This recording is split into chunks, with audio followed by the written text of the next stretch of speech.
Assalamualaikum warahmatullahi wabarakatuh. Perkenalkan, nama saya Siva Maulidia dari Program Studi Fisika Fakultas Sains dan Teknologi Terapan Universitas Ahmad Dahlan, kelas A. Innal hamdalillah nahmaduhu wa nasta'inuhu wa na'udzu min syururi anfusina wa min sayyi'ati a'malina may yahdihillahu fala mudhillalah wa man yudlil fala hadiyalah. Asyhadu alla ilaha illallah wahdahu la syarikalah wa asyhadu anna Muhammadan abduhu wa rasuluh. Allahumma sholli wa sallam ala Muhammad wa ala ali sayyidina Muhammad. Pertama-tama, marilah kita panjatkan puji syukur kehadirat Allah Subhanahu wa taala yang telah melimpahkan rahmat serta hidayah kepada kita semua sehingga kita dapat berkumpul dalam keadaan yang sehat. Sholawat serta salam tak lupa kita curahkan kepada junjungan Nabi Agung Muhammad Sallallahu Alaihi Wasallam yang semoga syafaatnya di akhir nanti kita mendapatkan syafaat dari beliau. Amin amin ya robbal alamin. Pada kesempatan kali ini saya akan menyampaikan tentang materi Isra Mi'raj dalam ilmu fisika.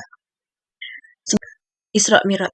Isra Mi'raj ini merupakan sebuah perjalanan spiritual Rasulullah Shallallahu Alaihi Wasallam dari satu tempat ke tempat yang lain. Berarti Isra Mi'raj ini merupakan, jika dimasukkan ke dalam sudut pandang ilmu fisika, Isra Mi'raj ini masuk ke dalam dimensi ruang. Nah, dan ternyata Isra Mi'raj ini juga terjadi pada malam hari, sehingga kita bisa memasukkan Isra Mi'raj ini ke dalam dimensi waktu juga, sehingga kita bisa memahami Isra Mi'raj itu dalam struktur ruang dan waktu. Nah, sebenarnya apa sih hubungan Isra Mi'raj dengan ilmu fisika? Nah, ini ada beberapa pertanyaan. Yang pertama, berapa kelajuan Rasulullah ketika melakukan Isra Mi'raj tersebut? Yang kedua, bagaimana cara mengetahui kelajuan gerak Rasulullah saat itu? Untuk menempuh perjalanan dari Masjidil Haram di Mekah ke Masjidil Aqsa di Palestina, saat butuh 2 bulan untuk melakukan perjalanan tersebut.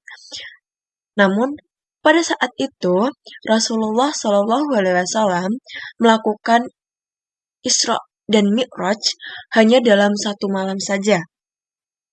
Menurut Ibnu Katsir, beliau menuliskan tafsirannya bahwa Rasulullah Shallallahu Alaihi Wasallam berangkat meninggalkan Makkah setelah sholat Isya dan kembali lagi ke Makkah setelah menjelang sholat subuh.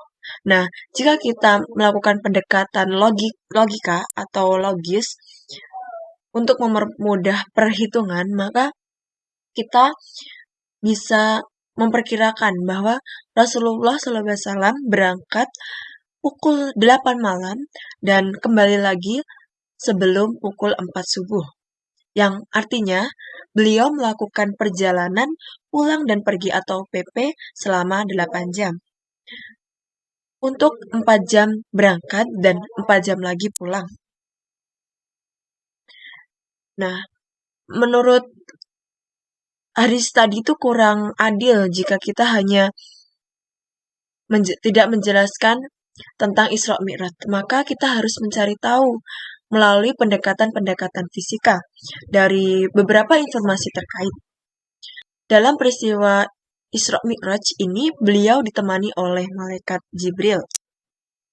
Kita bisa mentadaburkan surat Al-Ma'arij ayat 3 dan 4 yang artinya, dari Allah yang mempunyai tempat-tempat naik. Malaikat-malaikat dan Jibril naik kepada Tuhan dalam sehari yang kadarnya 50.000 tahun. Jika kita melihat tafsiran Ibnu Katsir ini, maka 50.000 tahun itu adalah perbandingan lamanya waktu di dunia dan di akhirat. Sehari di akhirat setara dengan 50.000 tahun menurut perhitungan manusiawi kita. Namun, jika ditadaburkan ayat ini dalam sudut pandang fisika, Jibril naik ke langit dalam waktu yang sangat singkat, yaitu 1 hari, yang menurut perhitungan kita selama 50.000 tahun. 50.000 tahun ini setara dengan 18.250.000 hari. Yang artinya Malaikat Jibril ini memiliki kelajuan sebesar 8.250 kalinya dari kita. Mi'raj ini dipandang keluar dari dimensi ruang dalam model jagat raya 2 dimensi tertutup. Permukaan bulan merupakan gambaran jagat raya kita, sesungguhnya yang 4 dimensi.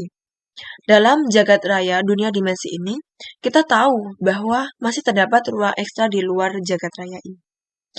Ruang ekstra tersebut berada di dalam dan di luar permukaan bulan. Jika ruangan tersebut antara bintang dan antara galaksi dipandang sebagai langit-langit dan material, maka langit immaterial itu adalah langit yang berada di luar material. Jika hukum ruang dan waktu 4 dimensi, kita hanya berlaku di dalam material kita. Berarti hukum ruang dan waktu kita tidak berlaku di ruang ekstra. Dengan begitu, Rasulullah mampu berisra mi'raj dengan kelajuan yang tinggi dan waktu singkat, tak dapat dijelaskan dengan eksakt dan tuntas di dimensi yang lebih tinggi daripada dimensi kita. Baik, mampu kita simpulkan bahwa Isra Mi'raj itu terjadi di dimensi lain, namun tidak bisa mendetailkan proses fisika yang terjadi di dalamnya. Apakah Isra Mi'raj belum cukup apakah Isra Mi'raj ini tidak ilmiah begitu? Bukan Isra Mi'raj yang tidak ilmiah, namun ilmu kita yang tidak cukup memahami ilmu Allah. Hal ini seharusnya menjadikan kita semakin sadar bahwa kita hanya manusia biasa yang penuh dengan keterbatasan. Ilmu manusia terbatas, sedangkan ilmu Allah tak terbatas. Benarkah perumpamaan yang ahli hikmah sering berikan? Jika engkau ingin membandingkan ilmumu dengan ilmu Allah, maka pergilah ke tepi laut. Lalu celupkan telunjuk di sana. Ketika engkau telah memasukkan telunjuk ke sana, maka angkatlah telunjukmu. Tetesan air dari telunjukmu itulah ilmumu. Sedangkan Allah, lautan yang luas. Itulah ilmunya Allah. Maha suci Allah yang tahu dengan segala firman. Apabila dia menghendaki sesuatu, dia hanya berkata, maka jadilah, dan maka jadilah itu. Baik, cukup sekian apa yang dapat saya sampaikan kali ini. Semoga dapat mengambil kesimpulan dari apa yang dapat saya sampaikan, yaitu Isra dan Mi'raj. Kurang lebihnya mohon maaf. Billahi taufiq wal hidayah, walidaw wa inayah. Wassalamualaikum warahmatullahi wabarakatuh.